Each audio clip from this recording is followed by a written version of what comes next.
Пратеници на ВМРО-ДПМН ќе заминат за Брисел да лобираат кај сестрински партии да се прифати новиот извештај за земјава во Европскиот парламент од известувачот Вајц, во кој се потенцира постоењето на засебен македонски идентитет и јазик.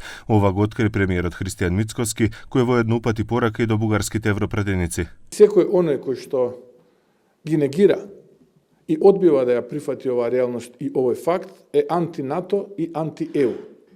За текстот да биде изгласан, Мицкоски побара да се ангажира и опозицијата. Да почнат од денес да вртат на своите сестрински партии кои што имаат европратеници во Европскиот парламент. Знам дека опозицијската СДСМ е дел од едно такво семејство.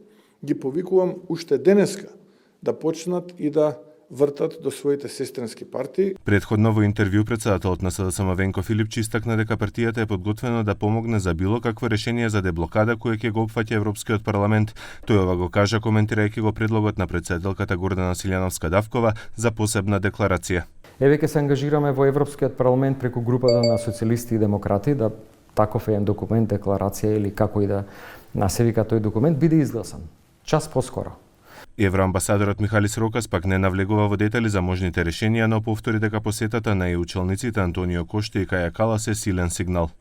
They made bold statements saying the place of North Macedonia is in the EU family and we want to do everything that is necessary to make this a reality and we're working hard on that. Расправата за извештајот на австрискиот известувач Томас Вајц се очекува да започне наредната недела, а гласањето е закажано за 4 јули. Најголемиот дел од амандманите на текстот на Вајц се од бугарски европратеници. Инаку Мицкоски додаде и дека засега Бугарија нема одговорено за средбата меѓу Силјановски и Румен Радев на самитот на НАТО во Хаг.